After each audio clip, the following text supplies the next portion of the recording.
여러분, 내 투자금 한 푼 들이지 않고 꼬박꼬박 중견기업 직원 월급이 내 계좌에 들어온다면 믿으실 수 있으시겠습니까? 오늘 이 영상을 여러분이 끝까지 시청하신다면 내 돈 하나 들이지 않고 연금을 받을 수 있는 기회가 생깁니다. 왜 이 영상이 엄청난 기회를 가져다 주는지 함께 확인해 보겠습니다. 가장 먼저 기본 정보부터 확인해 보겠습니다. 먼저 시청자분들 중에 대출에 대해서 문의를 많이 하시거나 부정적인 댓글을 다시는 분들도 계십니다. 여러분 지금은 모두 어려운 조건에 있습니다. 물론 이 물건도 마찬가지입니다. 하지만 여러분 가만히 생각해 보십시오. 과연 안 된다고 주저앉은 사람과 안 될 것 같지만 긍정적인 생각으로 타개해 나가는 사람과는 5년이 지난 후에는 완전히 다른 모습으로 되어 있습니다. 어렵다 힘든다 안 된다 라고 결정하기 전에 먼저 어떻게 하면 가능할까 하는 궁리를 하고 이를 해소해 나가는 사람이 결국 쟁취하게 될 겁니다. 그럼 이어서 기본 정보 설명드리겠습니다.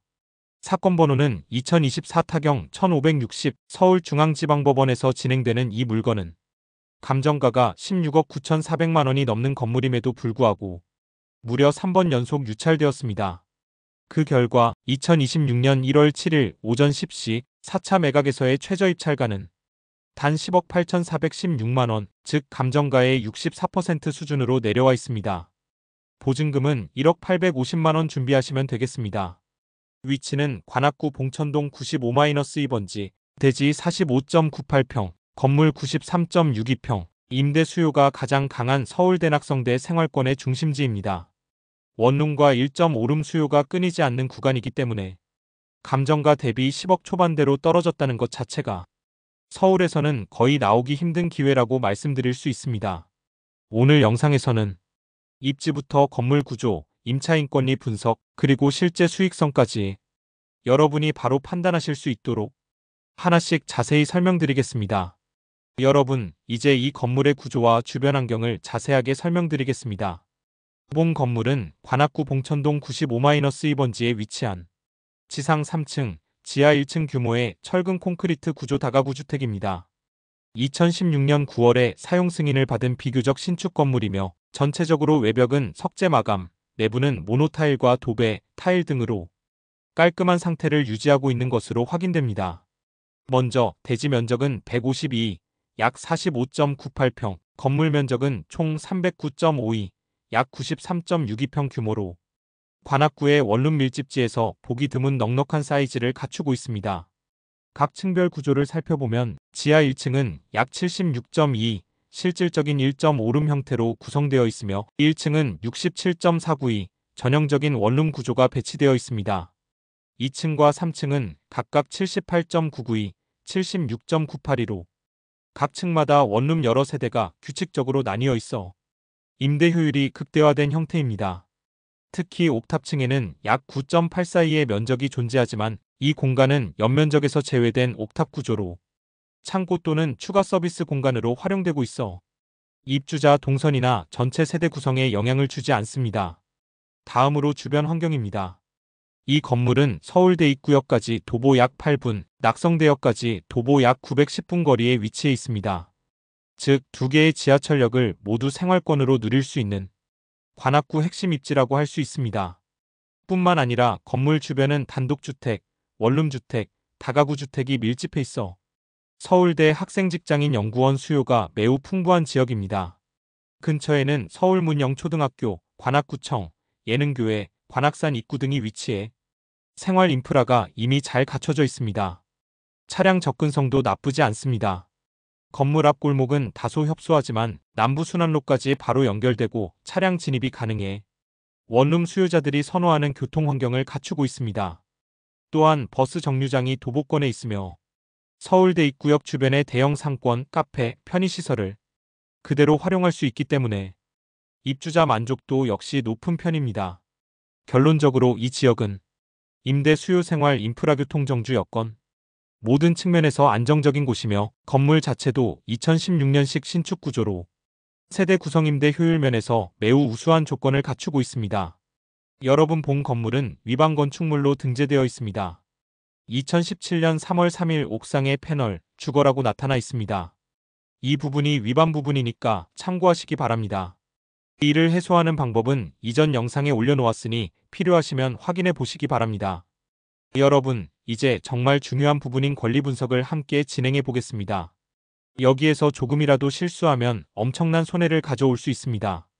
정신 바짝 차리고 따라오셔야 합니다. 먼저 등기부 등본을 펼쳐보면 뭐가 엄청 복잡합니다. 하지만 꼼꼼히 찾아보면 말소기준 권리를 찾을 수 있습니다. 이 물건의 말소기준은 2016년 9월 8일 근저당을 한 안양저축은행의 4억 6,800만 원 권리입니다. 이 물건 위로 있는 것들은 빨간 줄로 그어서 삭제되었습니다. 한마디로 말해서 이 기준 권리 위의 권리는 모두 사라진 권리라는 말입니다. 그런데 문제는 그 이후에 작성된 권리들입니다.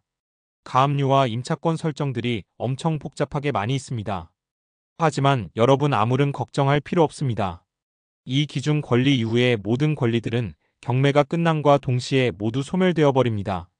그러니까 여기에서 여러분들이 꼭 기억하셔야 할 부분은 2016년 9월 8일 이거 하나입니다. 그럼 이어서 임차인의 현황을 확인해 보겠습니다. 임차인은 법원에서 조사한 내용으로 확인해 보니 모두 15명입니다. 그 중에 1명을 제외한 14명이 배당 요구를 신청하였습니다. 여기서 우리가 확인해야 할 부분은 이 임차인들 중에 대항력 있는 임차인이 있는지 확인하는 것입니다. 그럼 가장 빠른 전입을 한 임차인을 확인해 보겠습니다.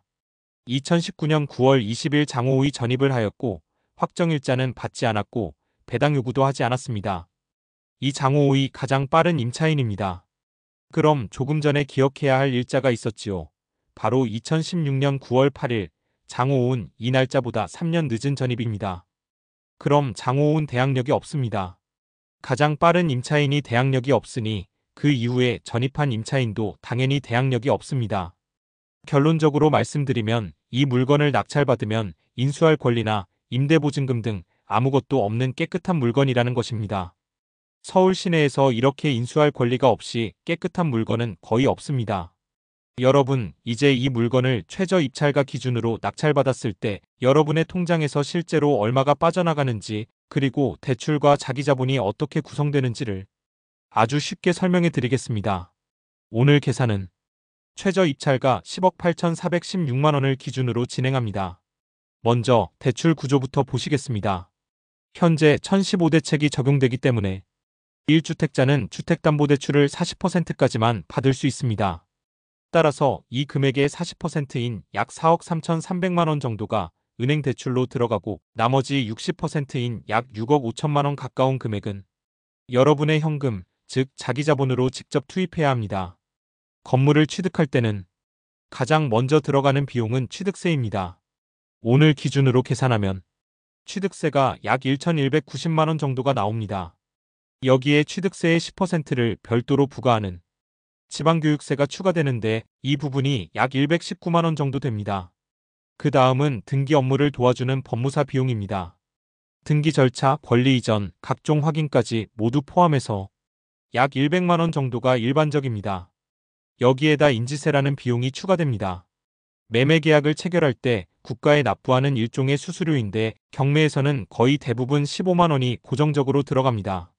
그리고 마지막으로 등기부 발급, 각종 서류 발급, 등록비, 증지 비용 같은 자잘한 비용들이 있습니다. 이 모든 걸 합치면 약 50만 원 정도가 추가로 필요합니다.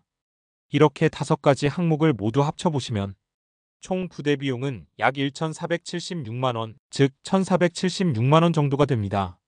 결국 여러분이 실제로 준비해야 하는 총 자기자본은 약 6억 6,500만 원 수준이 됩니다. 이제 금융 비용을 계산해 보겠습니다. 먼저 은행 대출입니다. 대출금 약 4억 3천만 원에 연 4% 이자를 적용하면 매달 부담하는 이자는 약 144만 원 정도가 됩니다. 그 다음은 여러분이 넣은 자기자본의 기회상실 비용입니다. 여러분이 직접 투입한 6억 6천만 원에 마찬가지로 연 4%를 적용하면 이 금액에 대한 월 비용은 약 221만 원 정도가 됩니다. 결론적으로 이 건물을 최저가에 낙찰받았을 때 매달 금융비용으로 나가는 금액은 대출이자와 기회비용까지 합쳐서 약 366만 원 정도라고 보시면 됩니다. 즉 여러분이 이 건물을 가져가시면 매달 366만 원의 자본 비용을 감당해야 하는 구조가 되는 것입니다.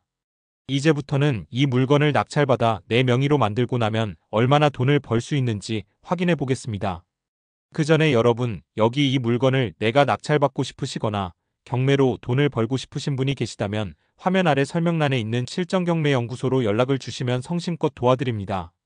멤버십에 가입하시면 혹시 경매 물건을 검색이나 분석을 하시다가 의문이 있으면 실전경매연구소 전화번호를 휴대폰에 입력해 두셨다가 언제든지 전화해서 문의하실 수 있습니다. 그리고 저희들이 이 영상을 제작하기 위해 참 많은 노력을 기울이고 있습니다. 여러분들의 구독과 알림 설정은 저희들에게 큰 힘이 됩니다. 부탁드리겠습니다. 계속 진행하겠습니다. 여러분, 지금부터 이 물건의 핵심 중 핵심, 바로 임대보증금 흐름과 월수입 구조를 설명드리겠습니다. 아마 들으시면서 이게 말이 되나? 하고 놀라실 수도 있습니다. 그 정도로 구조가 너무 잘 빠져 있습니다. 먼저 본 건물에는 총 14명의 임차인이 거주하고 있고 확정일자와 배당 요구를 기준으로 보증금 총액은 무려 19억 7천만 원입니다. 보증금의 힘이 워낙 강한 건물입니다. 1. 보증금으로 은행 대출부터 막습니다. 낙찰가를 10억 8,400만 원으로 잡고 1주택자 기준 1015대 책에 따라 은행은 40%, 즉 4억 3,300만 원만 대출을 해줍니다. 이 대출을 누가 갚아주느냐? 바로 임차인들의 보증금입니다. 보증금 19억 7천만 원에서 은행 대출 4억 3,300만 원을 먼저 막아보겠습니다. 대출 막고 남는 보증금은 약 15억 3,600만 원입니다. 여러분, 대출은 걱정조차 할 필요가 없는 구조입니다. 보증금 규모가 워낙 크기 때문입니다. 이 여러분의 실제 투자금을 회수해 보겠습니다. 낙찰받을 때 실제로 들어간 비용, 즉 자기자본 부대 비용을 합산하면 약 6억 6,500만 원이 됩니다. 그럼 아까 남아있던 보증금 15억 3,600만 원에서 여러분의 투자금을 빼보겠습니다. 15.36억, 6.65억, 약 8억 7천만 원. 즉 여러분은 이 건물을 취득하자마자 투자금 전액을 회수하고도 약 8억 7천만 원이 손에 남는 구조입니다. 여기까지가 이 물건의 가장 큰 매력입니다. 3 남은 8억 7천만 원을 굴려보겠습니다. 이제 남는 8억 7천만 원을 그냥 통장에 넣어두는 것이 아니라 신협이나 새마을금고에 맡겨서 안정적으로 연 4% 이자를 받을 수 있습니다. 그러면 어떤 구조가 나오느냐 하면 8억 7천만 원, 4%연 3,480만 원, 월 이자 수익 약 290만 원. 즉 건물에서 월세가 나오지 않아도 그냥 자금 운용만으로 매달 290만 원이 자동으로 들어오는 셈입니다. 여기에 월세까지 더하면 현재 월세는 35만 원이 들어오고 있습니다. 따라서 이자와 월세를 합산하면 290만 원 더하기 35만 원이면 월 325만 원입니다. 여러분, 이 말은 내 돈 1원도 묶여있지 않은 상태에서 매달 325만 원의 현금 흐름이 발생하는 구조라는 뜻입니다. 거기에 건물 가치 상승까지 고려하면 수익 포텐셜은 훨씬 더 커질 수 있습니다. 제가 이 영상 처음에 말씀드린 중견기업 직원 월급이 내 계좌에 들어온다는 말이 이제 현실로 느껴지시는가요? 그럼 이제 마지막으로 매각을 진행해 보겠습니다. 먼저 개인 기준입니다. 이 건물의 감정가는 16억 9,400만 원 수준입니다. 여러분이 3년 동안 보유하셨다가 감정가 그대로 매각한다고 가정해 보겠습니다. 이때 중요한 것은 이미 앞 단계에서 확인하신 것처럼 보증금으로 대출을 막고 여러분의 투자금 6억 6,500만 원을 모두 회수한 상태라는 점입니다. 즉 매각 단계에서는 순수하게 취득원가와 매각가의 차이, 그리고 3년 보유에 따른 장기 보유 특별공제, 마지막으로 양도세만 계산하시면 됩니다. 먼저 개인의 최종 취득원가는 다음과 같습니다. 낙찰가는 10억 8,416만 원입니다. 취득세와 지방교육세는 약 1,312만 원, 법무사 비용 100만 원, 인지세 15만 원, 각종 서류 등록비 50만 원 등 모두 계산하면 개인 취득 총원가 약 10억 9,893만 원. 이제 감정가 매각가 16억 9,400만 원에서 이 취득원가를 빼보겠습니다. 양도 차익은 약 5억 9,507만 원입니다. 3년 보유에 따른 장기 보유 특별공제는 6%입니다. 장기 보유 특별공제는 5억 9,507만 원 곱하기 6%는 약 3,570만 원입니다. 이를 차감한 뒤에 과세표준은 5억 5,936만 원. 이 금액에 양도소득세 최고세율 45%를 적용하고 여기에 지방소득세 10%가 추가됩니다. 개인 최종 양도세 약 2억 7,688만 원. 따라서 개인이 최종적으로 손에 쥐는 금액은 개인 순수익 약 3억 1,818만 원. 여러분, 이 구조는 취득할 때 이미 투자금을 모두 회수한 상태에서 매각으로 3억 이상의 순수익을 남기는 구조입니다. 다음은 법인 명의로 매입 후 즉시 매각했을 때를 가정해서 계산해 보겠습니다. 참고로 법인은 장특공이 해당되지 않습니다. 법인 계산에서 가장 크게 달라지는 부분은 바로 취득세가 12.4%라는 점입니다. 개인보다 훨씬 높습니다. 그래서 법인 취득원가는 다음과 같습니다. 낙찰가 10억 8,416만 원. 법인 취득세 12.4%로 약 1억 3,443만 원. 법무사 비용 100만 원. 인지세 15만 원. 등록서류비 50만 원. 이렇게 법인 취득 총원가는 약 12억 2,024만 원. 이제 감정가 기준 매각가 16억 9,400만 원에서 법인의 취득원가를 빼겠습니다. 법인 양도차익은 약 4억 7,375만 원. 법인은 장기 보유 특별공제가 없기 때문에 이 금액 전체가 과세 대상입니다. 법인세율은 22%를 적용합니다. 법인세는 4억 7,375만 원 곱하기 22%는 약 1억 422만 원. 따라서 법인의 최종 순수익은 법인 순수익은 약 3억 6,953만 원. 즉 숫자로만 보면 법인이 개인보다 약 5천만 원 정도 더 남습니다. 여러분, 이 물건의 매각 구조를 정리해보면 다음과 같습니다. 개인 3년 보유 후 매각 시 약 3억 1,800만 원 순수익. 법인 즉시 매각 시 약 3억 6,900만 원 순수익. 법인이 약 5천만 원 정도 더 남는 구조입니다. 하지만 법인은 초기 취득세가 매우 크기 때문에 보증금이 약한 건물이라면 큰 리스크가 될 수 있습니다. 그러나 이 물건처럼 보증금이 19억 이상 강하게 잡혀있는 구조라면 법인으로 가져가셔도 충분히 부담 없이 접근할 수 있는 구조입니다. 여러분, 오늘 영상도 끝까지 시청해주셔서 진심으로 감사드립니다. 오늘 소개해드린 이 경매 물건은 구조 자체가 흔히 볼 수 없는 아주 잘 빠진 구조였습니다. 보증금이 강하게 받쳐주고 취득 후 투자금 전액 회수는 물론 매달 안정적인 현금 흐름까지 만들어주는 물건이었습니다. 그리고 마지막으로 보셨듯이 개인으로 보유하셔도 법인으로 가져가셔도 각각의 장점이 분명한 구조였습니다. 이런 물건은 경매 시장에서도 자주 나오지 않기 때문에 영상으로라도 꼼꼼히 살펴보시고 여러분의 기준에 맞는 방식으로 접근하시면 충분히 좋은 결과를 얻으실 수 있을 것입니다. 여러분, 제 영상이 도움이 되셨다면 구독과 좋아요 그리고 알림 설정까지 부탁드립니다. 여러분의 작은 응원 하나가 저에게는 정말 큰 힘이 됩니다. 그리고 더 깊이 있는 경매 분석, 실전 경험을 바탕으로 한 권리 분석 교육과 여러분들께 실제 도움이 될 수 있는 세부 전략 영상들이 앞으로 계속 업로드될 예정입니다. 필요하신 분들께서는 멤버십도 한번 살펴봐 주시면 큰 도움이 되실 겁니다. 경매를 진행하거나 궁금한 사항이 있을 때는 언제든지 문의를 할 수 있고 좋은 물건을 누구보다 빨리 받아보실 수 있습니다. 오늘도 여러분의 성공을 진심으로 응원드립니다. 지금까지 실전경매연구소였습니다. 다음 영상에서 다시 찾아뵙겠습니다. 감사합니다.